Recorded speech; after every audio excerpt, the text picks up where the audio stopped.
How we doing, everyone? Welcome back to another edition of FSI's NASCAR DFS Pick Show. I'm your host, TK Nation 47, joined with Mega Rule 31. Mega, how we doing this evening? It's Darlington Raceway. Yeah, it's exciting to see Trucks back. They've been off a couple weeks since Easter in the dirt race. So we've got all three series this weekend. We have practice and qualifying, but fortunately for the trucks, it comes right before the race. So every other one will have the night before, so we can actually do a breakdown looking at the practice and qualifying speeds and know the starting position. This one we don't. So we've done several of these this season already, and honestly, when the true starting position has come out, we're changing maybe less than 10 of the plays. So it's not saying that like we're nailing everything, but there's a lot of times where maybe like somebody will qualify really bad and automatically become a prime play. But when I looked at the races they've run this year. The races they've run at Darlington are a similar track style. I've looked at Darlington Fall 21, Bristol Fall 21, which is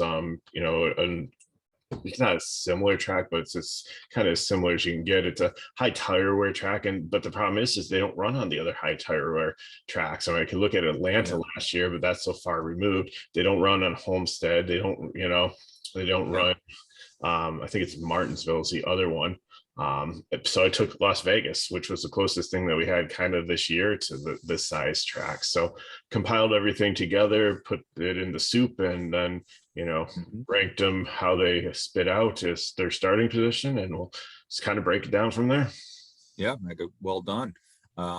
It's kind of hard. Not many tracks kind of like Darlington. It's a true 1.5 miles, high tire wear, like you said. I love this racetrack. I think it's one of my favorites on the circuit in any series. I think it has the best racing, that high groove. It's feast or famine for you, taking the chance of, getting into that wall, but you're also going to get the most out of your car the higher you are up the track. So I really like this track, and I'm excited for this weekend. A lot of racing going on, not just with, NASCAR, the Cup Series, Xfinity trucks. We got F1 in Miami. We got the Kentucky Derby. Maybe we'll be able to get to a Kentucky Derby video later this week. I've already got some research. I've been feeling pretty excited. Got a couple bets in already. I'm pretty pumped. So maybe stay tuned to that. If you're listening to this, know that there might be some Kentucky Derby picks later to talk about this week. And all right, but here we're talking about some trucks. We got, how do we want to attack this? You want to go from Priest and down, or do you want to talk about I think we'll just top to bottom, because again, this is not the starting order. This is the projected qualifying order based on their speed and their average running position at similar tracks and the last Darlington race. So let's go. Priest starting in the 17, David Gilliland Racing. Yeah, his last race at Darlington, I mean, he had average running at 24th, but in Las Vegas, he was really good in this truck. His average running position was 9th. So my model has him. He's got a top 10 at Darlington in trucks. And my model has him as like the number one guy, like starting first and finishing first. I don't think that's going to happen, but he's priced kind of that way. So I think he can definitely be a prime play, especially if he's got Cup experience, he's got Xfinity experience, and it's a decent truck. So I know there's some studs in this series, but I think, like, why not him? Why can't he get out there and dominate and lead some laps? So I think right now he's a prime play, but his tag might fall off if somebody else is in a better position, because I don't want to do like 3 really high prime plays. I want to try to keep one of them a value play just for the cores of building your lineup, and then just throw the rest of the cash guys in, or GPP or whatever you feel. But I really like Priest here, and I think he's like my second favorite higher price guy, just looking at the data. Yeah, finishing 4th in that Las Vegas race earlier this year, that Chandler Smith won. I like Priest. Really good driver. Has, I believe a Stuart Haas affiliation this year as like a backup or, substitute for his kind of specialty track. So You know, there's going to be a little bit of backing into this David Gilliland Racing forward with some Stuart Haas. So I like him for that reason. I think that everything mechanically is going to be correct. And I think that's a pretty strong take here. 10K, not too expensive either for a truck that could be top 5 truck. So I like the call. Next up, we have Ross Chastain in the 41 Nice Motorsports 10-9, pretty expensive, but there's not many drivers right now hotter than Ross Chastain on any circuit. And the maturity, holy cow, Yeah. he's actually like stopped being a prick and actually a race car driver. So yeah, he's been racing pretty clean the past couple of weeks. I can't say that for earlier in the year, but we were chatting during the Cup race, and we had Ricky Stenhouse Jr. racing Ross Chastain at one point, and we were like, okay, this is definitely the moment where half the field's taken out, right? Well, no, Ross passed him pretty clean, and Ricky Ricky passed Ross pretty clean, and then that's when the Martin Truex Ross Chastain incident happened, where Truex tried to wreck him but wrecked himself. But yeah, Ross Chastain here in this truck series, though. What are our thoughts? Well, the truck is interesting because last year the 41 was Dawson Cram and Cram Racing, but I don't see them registered to run anything.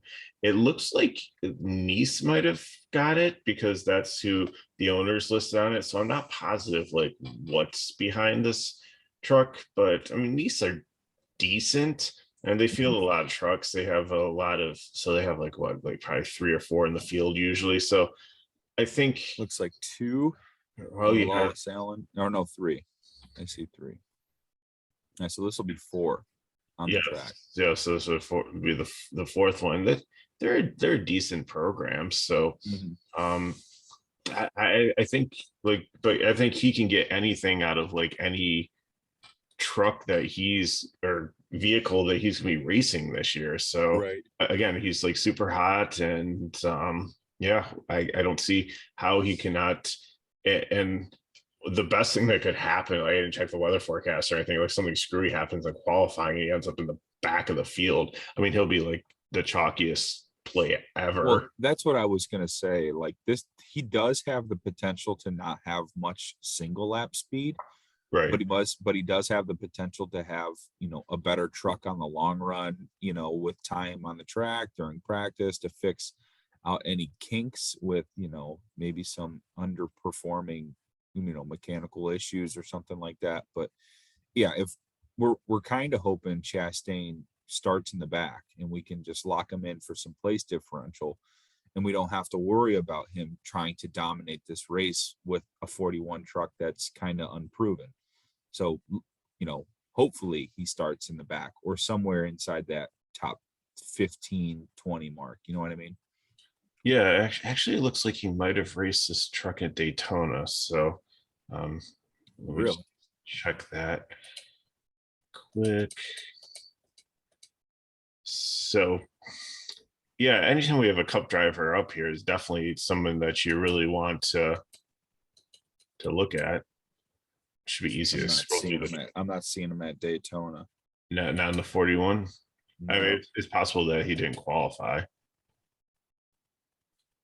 I'm not recollecting.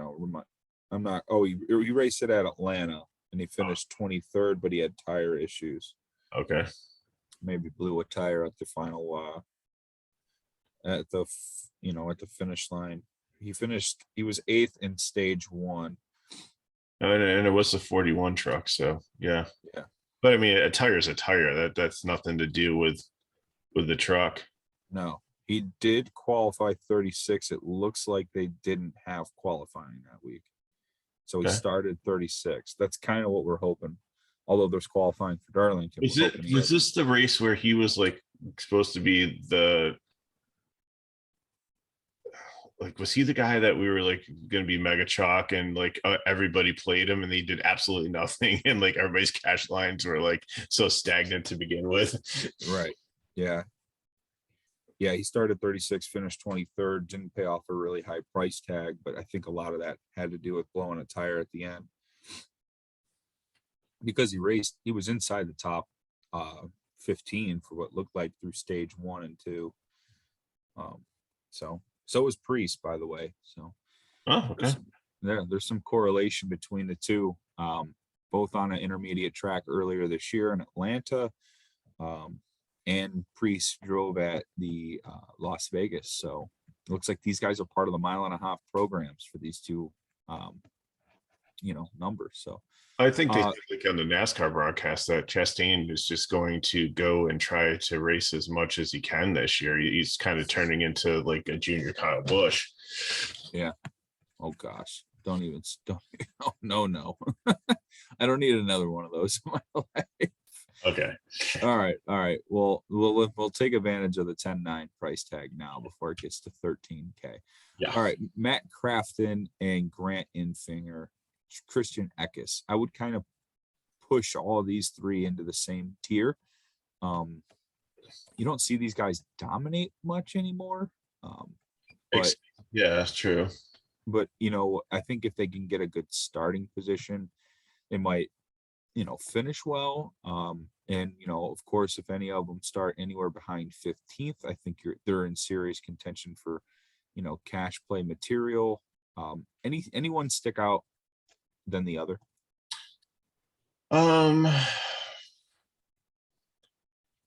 Probably. Well, I guess in Crafton had the better trucks, but just looking at so we have 9 races here for Crafton. Of course, he's been in here for a while. Eckes has raced here, I think, once and was in the top 5. So his average finish is 5th. And in 3 races, Eckes's or Enfinger's average finish is 5th. So I think they're all dead even. If it comes to them and they all start like this, like 3, 4, 5, like take the cheapest guy, because that's probably going to be, if we really can't distinguish much between them. Yeah. So Enfinger's got 3 top 5s, but no laps led. Crafton an average finish of 9th. And like you said, Eckes in the 1 race, he finished 5th. So if they can start 12th, I think that's a sweet spot. But if any of these guys, it's hard to say. Like, let's just say Grant Enfinger grabs the pole. Are we playing Grant Enfinger in majority of our cash builds? Well, it depends. If Ross Chastain's second, no. But if it's somebody like, let's say Derek Cross or Carson Hofer or something, is in the number 2 position, we look at like 2, 3, and 4, and like, you know what, like nobody's gonna get ahead of them. And I forget who is the Xfinity series, wasn't it like somebody marginal like had the pole? It was Brandon Jones, who's not is a good race car driver, but we thought, oh, surely he's going to get overtaken by all these sharks behind him. But no, he got out there and actually held the lead for a bit. So I mean, clean air does like really good things for an average truck. Yeah, absolutely. And they don't have bad finishes at Las Vegas and Atlanta. So I mean, man, I kind of think these guys are firmly in play. Crafton was a 7th at Las Vegas. Grant Enfinger was a 23rd. Man, that's tough. Without the starting spots, I'd say these 3 are pretty tough to predict. Exactly. Yeah. It's all right. So we'll move on. We're going to Ben Rhodes. Really having a good year right now. He does have a win here in his history. I think you kind of have to play him. Yeah, but he's expensive though, so it all depends on the context of it. I mean, he did really, really well. If Bristol translates, even though it was dirt, I mean, he had put on a master class there, so he's in good form. Yeah. Last year's Bristol 12th average running position, 9th here, 12th in Las Vegas. So I have him finishing 6th, but he's actually led laps here, like 38. Yeah. So the last 3 races, he's got a win and 2 top 5s. He also has 1 really bad finish, but that could have just been, it could have been anything. But I actually like Ben Rhodes more than I do John Hunter Nemechek. Oh, absolutely. I think John Hunter Nemechek is like a GPP like the rest of the season until he actually shows us he can dominate. You know what, I didn't want to bury the lead, but I have a feeling John Hunter Nemechek's going to be like the truck version of Ty Gibbs last year, where everyone has this expectation that he should dominate races. That's what he did for a whole season. That's what he should be doing every time out. And he's probably not going to qualify well, and he's probably going to be chalk because everyone's going to jump on the position, the place differential, and then hope that he can dominate. But I think 11-2 is too expensive for a guy that has not had it as a team this year. I got a better comparison. I think he's Justin Allgaier 2 years ago in Xfinity, when you had, was it Briscoe went up and Bell went up and Reddick went up. Like, you lost a lot of good Xfinity drivers. He was on the back, and everybody's like, he's the anointed one. And then that's when Gregson and Cindric and I think Briscoe was still back there at that year, 2 years ago. Really like rose up, and like he had some success, but it wasn't like winning like 8 or 9 races like we thought he would. And like last year, like John Hunter Nemechek started out on fire and everything, but maybe he's one where the crew chief is better at like dialing things in without practice and qualifying. And now that the playing field is a little bit level, where they have a chance to get out there and make some adjustments, I think some of these other drivers have kind of caught up too. Yeah, I agree. I even think Chandler Smith, his teammate, is having a much better year at this moment, and that is more trustworthy than John Hunter Nemechek because you're getting a discount. So I like Ben Rhodes. Going to circle this back to Ben Rhodes. I like Ben Rhodes because I think he's going to be my third guy in this 10K range that I'm going to, be playing in majority of my lineups. All right, so Carson Hocevar, I think we both know, just a GPP play. He can hang around the top 10, even if he starts the top 10. He just doesn't lead laps too often. And you want him to start near 15, like 14th, 15th. His price tag is now coming up though. So I don't like that, but because it's a risk. If he's going to start 12th and finish 13th, then he's a dead play. He finishes pretty high, but at 81, you need him to finish, higher than he starts. So he definitely needs to be a guy that's starting in the 14th through 17th range, because he's a lock, not a lock, but he's a good place differential play for like an 8th place finish. In 2 races here, he has a top 5, so he does have history here as well.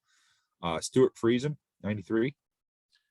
I think he's cash viable. Like, I got him finishing 8th and like starting 8th, so kind of not really progressing much. Maybe he could lead a couple of laps, move up a little bit. I think he has a solid finish. I think he finishes in the top 10. If he starts outside the top 10, then I think that makes him even more valuable. 93 is not bad. Like, he could get up to be like close to a 10K driver, decent recent form, decent truck team. So lots of good things to say about him. The 3 races here, he's got 1 top 5, 2 top 10s, average finish of 12th. So maybe he just had 1 bad race. Well, he did, because he's got a 33%. So he only finished 2 out of the 3 races. But he finished 3rd at Las Vegas earlier this year as well. So maybe they have a good 1.5 mile program there at Halmar Friesen. I don't mind the 93 either. I don't mind paying that. You get a discount from Ben Rhodes. I think you lose a little bit of the lead lap equity that you get with Ben Rhodes. But if we're playing Preece and Chastain, all we really need is Friesen to finish inside that top 6. So now this next driver, I'm not going to lie. When I first saw the projections for this week, I was like, okay, that's got to be wrong. Dean Thompson? Here's what happened though. The model looked at it and he seems to qualify. He's one of the ones that like qualifies high, according to like the data, but then like will probably like drop down during the course of the race. So at 54, I don't think he's like horrible to play. Like, his average finish is 22nd in 3 races here. He has 1 DNF, but even with the average finish at 22nd with the 1 DNF, that's still not bad. So 13th at Las Vegas earlier this year. Wow. So that's that. I was shocked too, but that's the cool thing about like when you when you plug all this information, like things start popping out at you that you normally wouldn't notice if you're just looking at like regular starting position. So I think we should kind of circle him and see like where he actually starts, if he actually really starts in the top 10. I don't think I like him as much, but if he starts, even if he starts like 17th or 18th and loses 4 spots at 5,400, like I'll take him like finishing in the top 20. Yeah, he was running 7th at the end of stage 2. Yeah. I mean, he's got some speed on the 1.5 miles apparently. I know he can't do anything else. And people, I've seen him be chalk a couple of times this year, and I'm like, why? He has trouble finishing races, and they were playing him at plate races. I was like, that just looks like a terrible match. But so maybe it's the 1.5 miles. You attack Dean Thompson. Next up, we have Ty Majeski, 8,900 Thor Sport, 2nd at the end of stage 2, and 3rd at the end of the race for Las Vegas. I think he's a decent play. Yeah, he's pretty strong. Going back to Dean Thomas, I think he's one of the guys that's in for rookie of the year too. There's not many people that are going for that too. So that's another kind of incentive. Yeah, him and is it Blaine Perkins? Yeah, it's Corey Heim. It's Corey Heim's first. No, he can't be because he's not running full time. Oh, he's not running full time? No, because Kyle Busch is taking that truck. So Jack Wood, maybe? No, he raced last year. Let's see here. Rookie of the year, Blaine Perkins. Yeah, it was Blaine Perkins. Yeah. Lawless Allen and Dean Thomas. So I mean, and Corey Heim, but I don't think he's could qualify because I don't think he's running enough races for it. Like he'll lose his rookie status next year, but I don't think he can qualify for the rookie of the year because he's not running like as a full time. So anyways, just another side note on him. Sure. Yeah, I like it. Yeah. But Ty Majeski finished 13th in his only race here in the Truck Series. And yeah. I believe that would be worse with worse equipment. And now he's in that Thor Sport. Right. I like it. Yeah. This is a really strong race that you can have a balanced build and have multiple shots at leading 147 laps. Yeah, and there's 2 guys that I really like in the value range that allows you to get like 2 10K guys in here and pick like between like 9 and 8K guys. So yeah, it definitely. Optimally, I think it's going to be 1 10K, maybe 2 or 3 9K, 8K guys for me. Unless we get like Chastain or Priest, bad qualifying lap kind of thing where you're kind of like, all right, well, I want both now. But yeah, it's going to be interesting to see how it shakes out. Parker Kligerman, 8,500 in the 75 Henderson Motorsports. He's been. I don't love this play. It doesn't stick out to me. It's GPP, but there's been a couple races where like started too high, and I think he was like qualified like 5th. Yeah. And then he hung out there the whole race and was like a factor. Pretty sure that was Atlanta. And he's not one that just 3 races here, top 5, 15th average, didn't finish one of the races. So 85, like looking in context, like between he and Eckes, like I think they're comparable. Obviously Eckes has the better truck, but between he and Derek Kraus, I'm probably gonna take him like over Kraus. I'm trying to look at some guys in the same range, so he might end up in like no man's land, and he might end up like last man in build. So I think he's okay. I don't see any red flags, but I don't see anything that makes him drool over him. So yeah, I kind of favor someone like Eckes or even Hocevar. I don't know. Yeah, he's in no man's land. I'm gonna move on. All right, next up we have John Hunter Nemechek and Chandler Smith. We talked about these guys a little bit. We talked about how Nemechek's just kind of there, and I don't think 11-2 is going to be paid off because I don't think he's as dominant, this year. But that's going to be my hot take. How about you? Yeah, same thing. It's kind of weird that the 2 teammates ended up like 12th and 13th in the model, like for go ahead. No, I just again like run into like a lot of trouble, had some bad luck and stuff, but would it surprise me? It's like Denny Hamlin in Cup Series, if you pay attention to that, where you could get up there and win the race, but it just doesn't seem like he has the speed or the luck this year. It's almost like I'm watching the same story.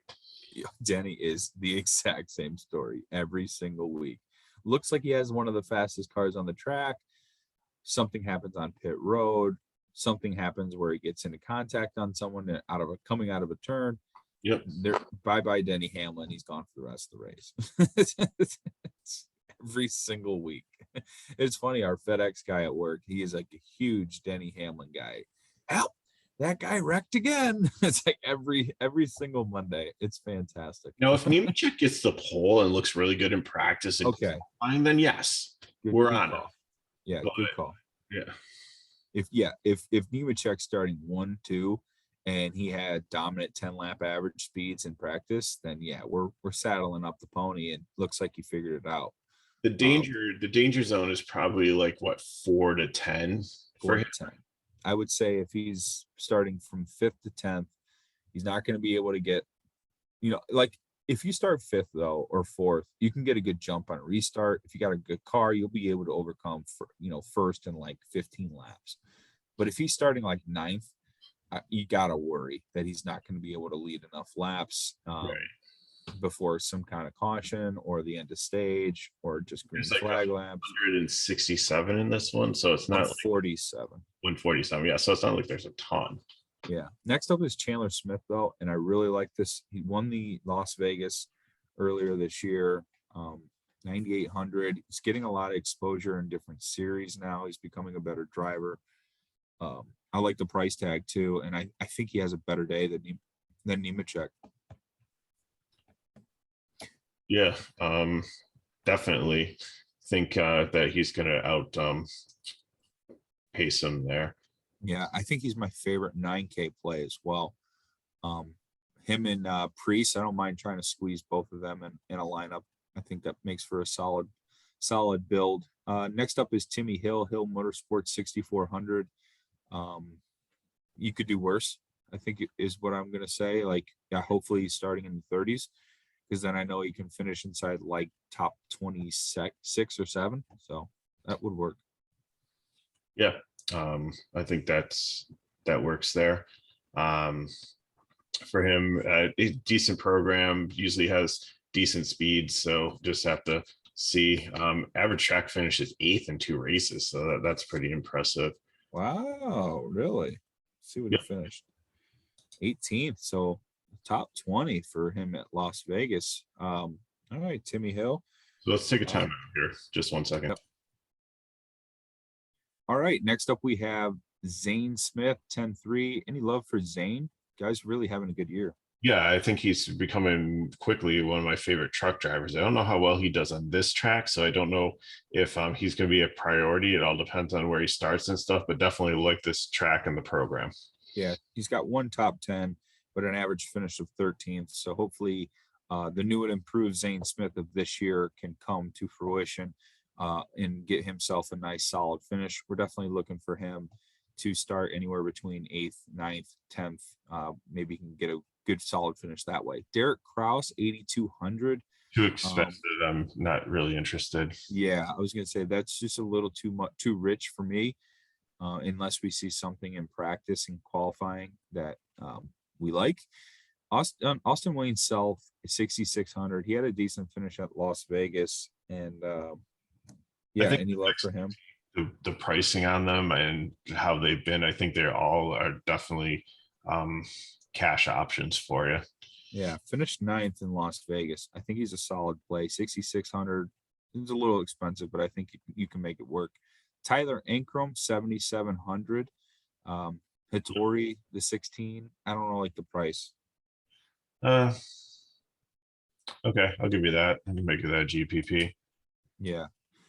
I mean, if I'm trying to jam in all of the 10K guys and then maybe try to sneak in Chandler Smith as well for some domination laps or something, but 7,700.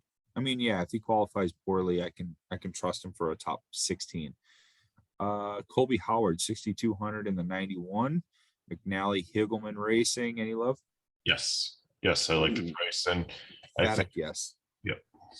Yeah, Colby Howard did wreck out of Las Vegas, but you cannot consider everyone to wreck out all the time. There's going to be good runs from time to time. Next up is Tanner Gray and Mike. Okay, I'm going to go with the next three guys. Tanner Gray, Matt DiBenedetto, Todd Bodine. Wow. I'm going to say GPP to all of them, and we're just going to go rapid fire through this. Tanner Gray has raced here 23 times and has an average finish of 28.7. So it doesn't look like a good track for him. DiBenedetto has really struggled coming from Cup. I thought he'd be better. The price is way down at 7,900. So that's kind of a bargain there for a GPP. But even in Cup Series, 10 races here, average finish 21st. So not super interested. Todd Bodine, he's got an average finish of 8th here. He's won in the truck race, 2 top 5s, 2 top 10s, led 47 laps in 3 races. But he's older, and I don't know how great this truck is. So guy's almost 60. Yeah. Well, okay. I like Tanner Gray and Matt DiBenedetto. They both finished inside the top 10 at Las Vegas. Yeah, I think they can make for a solid play. Chase Purdy, no, I don't play Chase Purdy. I don't think you do either. Nope. We'll just go. Danny Bone, Young Motorsports, 5,600. Yeah. Hopefully he qualifies poorly.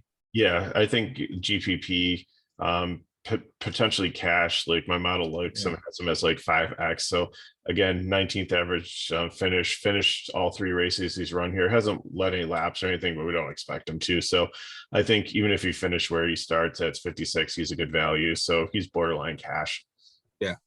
Corey Heim, we had talked about him earlier. 9,500 is no. Yes. He did kind of shock us and win that race a couple, but he gets into a lot of trouble. He wrecks a lot. Still, he has the best truck out there and just does nothing with it except for that one race. So I want to see him do well again before I start playing him. Yeah. If he beats us, he beats us. That's kind of where I'm at. Jesse Little, 5,200. We have Prime here, so take it away. Lots of experience here in Xfinity. If he was 5,200, like a couple years in a row, he was just like a solid cash building block every single race. You throw him in there, 30th average position. He's probably gonna qualify anywhere from 30th on down. So yeah, the 02 truck. That's a decent truck. Truck's decent. Yep. Tate Fogelman, I actually like him here, but I hate the price tag, so I'll probably be GPP. GPP. Lawless Allen, not a bad price tag at 58. He finished, I think, inside the top 20 at Vegas, so I might be in. Yeah, we'll have to see where he starts. Yep. Haley Deegan, slowing down from earlier projections. So we have to wait for that to turn around before we start playing her. I agree. If Chris Wright, anything? It all depends. It's a decent truck, but his 2 races here, he only finished one of them, and his average finish is 33rd. So not super interested. Even like at Bristol, his average running position was 34th. Las Vegas was 22nd. So I mean, there's a little bit upside there, but 7K. No, if he was 55, maybe. Yeah, no. Yeah, tough to call. Spencer Boyd, 4,900. I think you could do worse. That's a solid price tag. GPP borderline cash 23. If he starts anywhere 25th on back, then yes, I like him better than the next 4 guys, which are all fades. Blaine Perkins, Wood, Ray.